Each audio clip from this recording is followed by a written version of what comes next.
Oui, je m'appelle Francis, je suis chrétien. Ah, tu es chrétien. Quelles sont tes préoccupations? Oui. Ok, j'ai trois préoccupations. Parce que, premièrement, vous dites que le Coran, ça a été révélé par l'ange Gabriel. C'est-à-dire que ça vient du ciel automatiquement, que c'est Dieu, que ça n'a pas été modifié. C'est ce que vous dites. Maintenant, je voulais savoir, dans le Coran, dans Sourate 46, verset 9, votre prophète, le prophète Mohammed, il dit, je ne suis pas une innovation parmi les messagers. Et je ne sais pas ce que l'on fera de moi, ni de vous. Je veux savoir, c'est Dieu qui parle ou c'est Mohammed qui parle? D'accord. Si c'est Dieu qui parle, Allah, est-ce que vous pensez que Allah ne sait pas ce qu'il fera de son prophète? Et si c'est Mohammed qui parle, est-ce que, excusez-moi, si c'est Mohammed qui parle, comment ça se fait que sa parole se retrouve dans un document que Dieu vous a envoyé? Le Coran, on ne peut plus dire que le Coran, ça vient du ciel. Ça, c'était ma première préoccupation. Donc, vous allez m'éclairer. Soit vous me dites que c'est Dieu qui parle. Ok, mais ma deuxième préoccupation, elle est celle-ci. Qu'est-ce que vous allez chercher à la Mecque? Parce que Dieu, il est contre l'idolâtrie. Lorsque vous allez vous prosterner devant la tombe de votre prophète, qu'est-ce que vous allez chercher là-bas? Est-ce que vous ne pensez pas que c'est de l'idolâtrie que vous êtes en train de faire? Ça, c'est une première chose. Et la dernière chose, vous dites que Jésus n'est pas Dieu. D'accord. Je suis totalement d'accord avec vous sur ce point. Je suis chrétien, mais je suis totalement d'accord avec vous. Jésus n'est pas Dieu le Père. Pour moi. Et lui-même, il le dit dans Jean 17, qu'il a été envoyé par son Père. Mais Jésus est le Fils de Dieu. Donc, si Jésus est le Fils de Dieu, par nature, automatiquement, Jésus lui-même, il est Dieu. Parce que les hommes... D'accord. Tu as dit que dans la sourate 46, 9, comment se fait-il que, si c'est Mohammed qui parle dans le Coran, comment se fait-il que il va dire non, je ne sais pas ce que l'autre ferait de moi, je ne suis pas une innovation. Si c'est Allah qui parle dans le Coran, comment se fait-il encore que Mohammed se trouve dans le Coran encore? Ok. Dans la sourate 46, 9, il y a une phrase qui est au début de la sourate qui vous a échappé, je ne sais pourquoi, mais il est dit ceci, Allah lui recommande de dire, dit. Tu vois, le dit là, ça finit, ça change la donne. Allah lui dit ceci, dit, dit, ça demande ça en fait. Quand tu poses des questions, quand tu parlais, je n'ai même pas dit mot. Non, mais je t'écoute, vas-y, tu as raison, je t'écoute. Voilà, quand tu... Allah parle à travers l'ange Gabriel. Mon frère, vas-y, vas-y. Allah parle, bon voilà. Donc, Mohammed sallallahu alayhi wa sallam, Allah parle à Gabriel, Gabriel vient parler à Rasoul sallallahu alayhi wa sallam. C'est pourquoi Allah... D'accord. Donc, Allah parle à l'ange Gabriel. Et il lui recommande de dire à le prophète sallallahu alayhi wa sallam, c'est pourquoi il lui dit dis. Dans la même chose, dans la sourate 96, il lui demande de dire, de répéter, lis au nom de ton Seigneur. Gabriel vient, il dit, lis au nom de ton Seigneur. Donc, c'est l'ange Gabriel qui lui dit de dire sur ordre d'Allah. Donc, Mohammed sallallahu alayhi wa sallam, il répète maintenant avec les polythéistes qui sont en face de lui, il a dit ceci.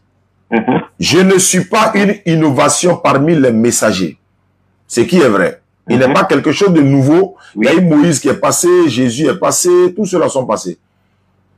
Il dit, je ne suis pas une innovation parmi les messagers et je ne sais pas ce que l'on fera de moi, Mohammed, ni de vous. Et je ne fais que suivre ce qui m'est révélé de la part de qui, des seigneurs de l'univers, et je ne suis qu'un avertisseur clair. Il dit quoi? Lui, il n'est qu'un avertisseur clair. C'est le rôle de tous les prophètes. Donc, s'il dit, je ne sais pas ce que l'on fera de lui ni de vous, ça dit que, où il est actuellement là, il est déjà admis au paradis, hein. Mais est-ce qu'il va quitter ce bas monde tout de suite? Ou bien dans quelques jours? Ou les mécréants qui sont là, quel sort les réserve Allah? Est-ce que Mohammed peut savoir quel est le sort qu'il a réservé, Allah a réservé aux mécréants si Allah ne l'a pas révélé cela? Donc, c'est pourquoi Gabriel lui dit de répéter. Il faut leur dire ça. Toi, Mohammed, là, tu n'es pas quelque chose de nouveau parmi les messagers. Pourquoi ce que tu leur dis là, il ne croit pas? D'ailleurs, quand vous lisez souvent la sourate 46, vous lisez la 46, 9, vous ne lisez pas la sourate 46, 9, vous lisez, je dis ceci, dis, je ne suis pas une innovation parmi les messagers, je ne sais pas ce que l'on fera de moi ni de vous, je ne fais que suivre ce qui m'est révélé, je ne suis qu'un avertisseur clair. Ça, c'est un premier point. Au verset 10, et on répète encore, tu vois, le mot est répété, dis, madame, frère, de toi à moi, il y a quelqu'un qui est en train de lui dire de dire, ça c'est forcé. Parce que le mot dit est là. Justement. Voilà. Maintenant, je te dis, écoute-moi. C'est Allah qui dit à l'ange Gabriel de dire à Mohammed de répéter, de dire, de répéter. C'est Gabriel qui lui dit sur ordre d'Allah. Donc, au verset 10, Il dit si, il dit, Oui. que direz-vous avec celui qui est le mécréant qu'il est en train d'échanger? Que direz-vous si cette révélation s'avère venir d'Allah et vous n'y croyez pas? C'est-à-dire, je leur parle de quelque chose, vous ne croyez pas, et puis vous me traitez de tous les noms. Maintenant, est-ce qu'il se trouve que réellement ce que j'ai dit est vrai et que ça vient d'Allah? Et qu'un témoin parmi les fils d'Israël en atteste la conformité dans les Pentateuques, et il croit, pendant que vous vous repoussez avec orgueil. En vérité, Allah ne guide pas les gens injustes. Donc, Mohammed sallallahu alayhi wa sallam est en train de confirmer ici que lui, il est un vrai prophète. Frère, Jésus a dit dans Jean 5,30, je ne peux rien faire de moi-même. Jésus-Christ a dit la même chose, peut-être plus que pour Mohammed même. Mohammed sallallahu alayhi wa sallam n'a pas dit, il lui, il ne sait pas où il va. Hein. Souvent, d'autres prennent ce verset, il dit non, Mohammed sallallahu alayhi wa sallam a dit, il ne sait pas où il va. Il n'a jamais dit, il ne sait pas où il va. Il dit, je ne suis pas une innovation parmi les messagers. Je ne sais pas ce que l'on fera de moi ni de vous. Je ne fais que suivre ce qui m'a été révélé. Je ne suis qu'un avertisseur clair. Il dit ceci. Moi, Jésus dit, Jean 5,30, je ne peux rien faire de moi-même. Mais si lui ne peut rien faire de lui-même, s'il peut faire quelque chose pour quelqu'un, mais ce n'est pas comme ça que nous on prend la chose. Jésus peut faire quelque chose pour quelqu'un. Mais il a dit le mot, je ne peux rien faire de moi-même. Pourquoi? Parce que la connaissance des prophètes n'est pas au-dessus de celle de Dieu. Ils ne connaissent rien par rapport à Dieu. Parce que la preuve aussi, Jésus ne sait pas quand est-ce que le monde finit. Mohammed sallallahu alayhi wa sallam ne sait pas quand est-ce que le monde finit. Donc c'est une réalité, c'est vrai. Ça prouve qu'ils sont des véritables prophètes. Ça c'est un. Deuxièmement, vous avez dit, vous cherchez, tu dis quoi? Nous on va chercher quoi à la Mecque? On s'en va se prosterner pour adorer la tombe de Mohammed sallallahu alayhi wa sallam. Mais qui t'a dit que quand on va à la Mecque, là, c'est pour aller adorer la tombe de Mohammed? D'abord, c'est pas à la Mecque. La tombe de Mohammed n'est pas à la Mecque. Vous savez, quand vous voulez contre-attaquer l'islam là, faites au fil des recherches et puis réfléchissez un peu souvent. Vous faites des recherches avant de venir poser la question. La tombe de Rasoul sallallahu alayhi wa sallam ne se trouve pas à la Mecque. Ça est où ça? À Madina. Qu'est-ce que vous allez faire à la Mecque alors? Je suis en train de répondre. La statuette qui est au milieu. Pourquoi je ne peux pas parler? Je vais te donner toutes les réponses. Et puis, je vais te poser la question, tu ne pourras pas répondre. Donc, il faut te calmer, frère. On va y arriver. On va à la Mecque parce que c'est une recommandation divine. C'est le 5e pilier de l'islam. Je répète.